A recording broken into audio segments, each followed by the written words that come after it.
Hi friends. So today I am trying to explain something about using of events and delegates.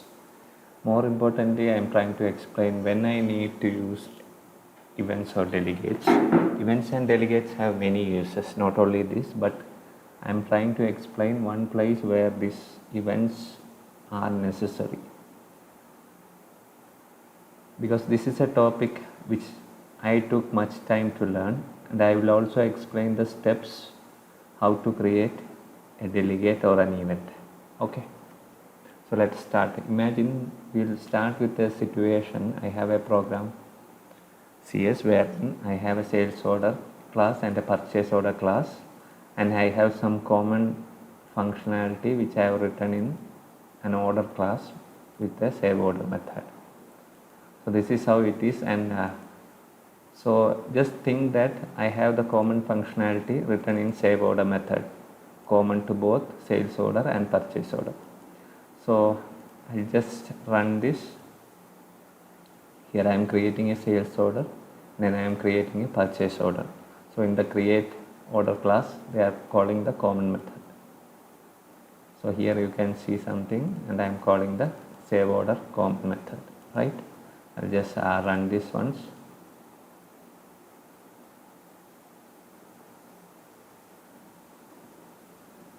So here I can see sales order started, order saved to database, remaining some other operations are done, and sales order is completed.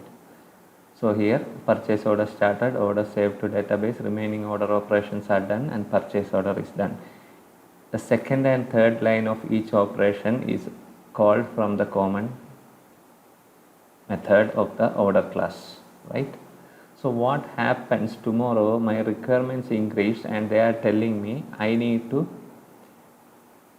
inside the sales order I have to send an SMS, and inside the purchase order, inside the sales order I have to send an email, and inside the purchase order I have to send an SMS once I save it to database. That means after this line of code I have to write some line of code which is specific to purchase order and which is specific to sales order. So how you do it usually?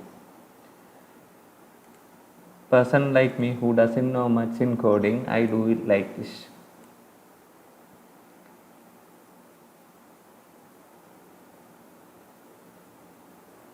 I add it something like this. I add a parameter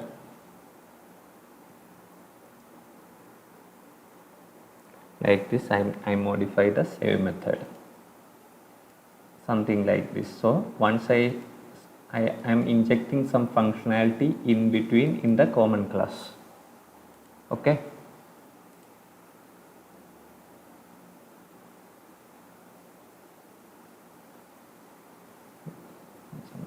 Okay, now since save order has one more parameter, I want to change the calling places as well.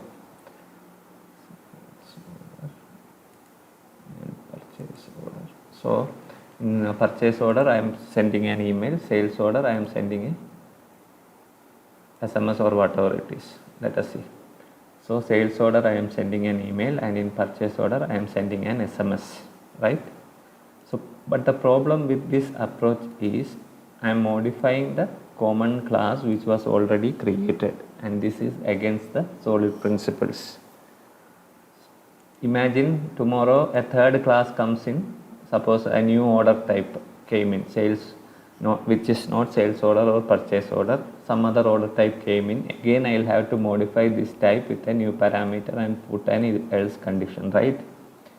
So that means I am violating the second thing in solid, that means open for extension and close for modification. That means this order class is now not closed for modification. I am just modifying the order class again and again, which is not good as far as the solid principles is concerned.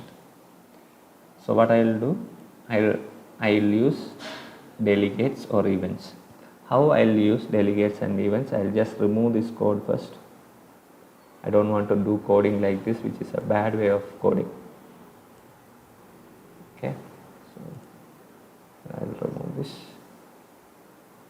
and here I will remove this. So I am back to how I started, right? So now my condition is I want to inject some code after saving to database, but before this remaining operations done. That is my purpose. So I need a placeholder. So I like to call events and delegates as placeholders, right? So just I'll copy paste some code. So there are 4 steps in creating events and delegates. First step is to create a delegate. How to create a delegate?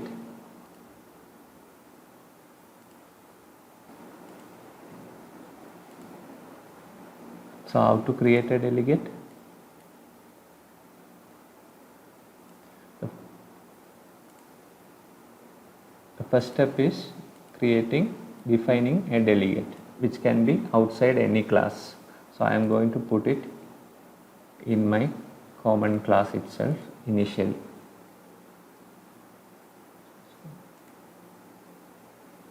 I will just create a delegate, and the next, so I created a delegate which is a void method again. It can be any method, it can be method which accepts a string, but now I am creating a void method without any parameter. And then so this is the step 1. I define a delegate, and the things about delegate is I can define this even outside a class, that means in my namespace, so that it is accessible. I created this delegate here. And the second step is create a variable of type delegate. So I copy this. In my order class, I create a variable of type delegate. This is the step 2. Okay. Now, so this delegate can be any function which is having a void return type and with no parameters. See here, I don't have any parameters. So this can be replaced by any function which doesn't have any return type and parameter. So, and now third step is I want to invoke the delegate. So this is my variable. So, or the delegate, I will tell dot invoke. So this is how it is. So here I will tell, this means now this can be replaced by any function depending upon our class. So now this is step 3, where placeholder is invoked. And now the final step is add the delegate. Now I come to my sales order, which tells I write the functionality in my sales order class. So I am sending an email. Here it may have any complex logic, but for purpose I am writing a one-liner, and then I want to add that event delegate. So here I tell, when I click my sales object dot, I can see that event delegate also now equals, how to invoke a new notify of the target here is this method.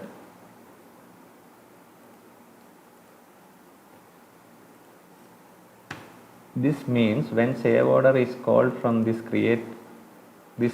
sales order class, we are injecting this method in the place here.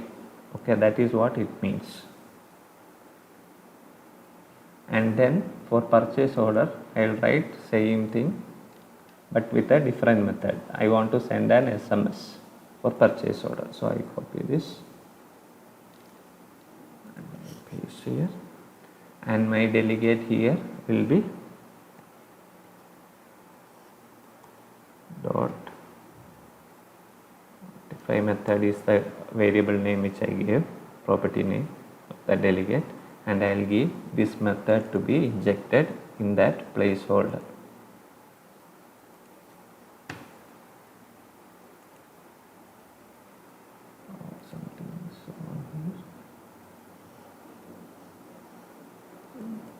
Okay, it should be like this. Okay. So this is how we set a delegate. So we are calling, instead of this notify, pass this method in the placeholder. So it should be passed here. Now I'll try whether I am getting the expected result. So purchase order, it is going to send an SMS, and sales order is going to send an email in between. That means after saving to database and before the operation is done. Let me see. See, after saving to database, sales order send an email and the remaining operations are done. Similarly, purchase order send an SMS and the remaining operations are done. This is how we use a delegate. Now, one small thing we'll have to do if I want to use events. I'll just give event. If I want to convert my delegate into event, I'll just give event keyword here. So now this becomes an event instead of a delegate. Again, I'll go here. Now since it is an event, I'll comment this line off and then copy this off. If it is an event, I can call them using this method.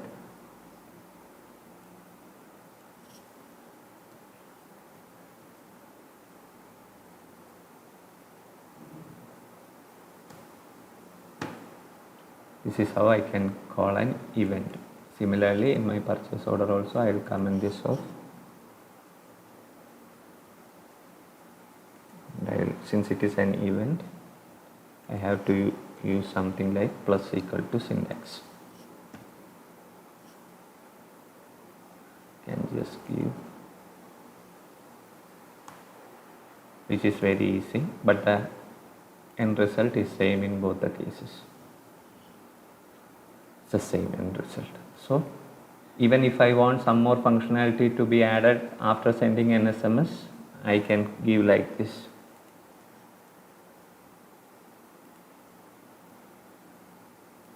And I can add this here. When it is an event, I can add multiple functions. I will tell send SMS to. So now this also will get executed after this. So in our PO send SMS 1, SMS 2. This is the use of events compared to delegate. When compared to delegate, we are able to do only one. I want to check whether we can do multiple, but if it is event, it is very easy to add on to the functionality. Now my advantage is that I am not modifying the order class anymore, common order class anymore. I am just changing the class which the business requirement changes, so that my order class is kept saved from any modification. That is how the solid principles are maintained. And also here I gave a question mark just as a null check. Suppose, because I don't want to throw exception if I don't specify it like this for this class. If I don't specify, it should work. That is why I gave that null check here. So that is all it means. That means it is a 4-step process. First thing is to declare a delegate. That means the method signature. So here I have a void method with no parameters. Second thing is to create a property of type delegate, which I give the name notify method here. Then invoke from that property. And the fourth thing happens in the client. Client means the calling place where my business modification changes. So basically we are not changing this class anymore. So I am injecting some code in between the existing code. That is the use of events and delegates. One use. It has many other uses which you may learn later. So I hope you understood. Let me check whether I covered everything. So now I don't want to modify any common older class every time. Instead, I just go on adding in my new specific class. So one thing I want to tell here. So tomorrow if a new class comes, only the new class like purchase order and sales order, I am not going to modify the existing class. I am going to modify only the sales new order class which comes in. So that way I am making the code change to my order class as minimum, and also I am specifying a placeholder for that already. So that is the use of delegates. In this way I don't change the existing class except for the class where the business requirement changes. So thank you, that's all.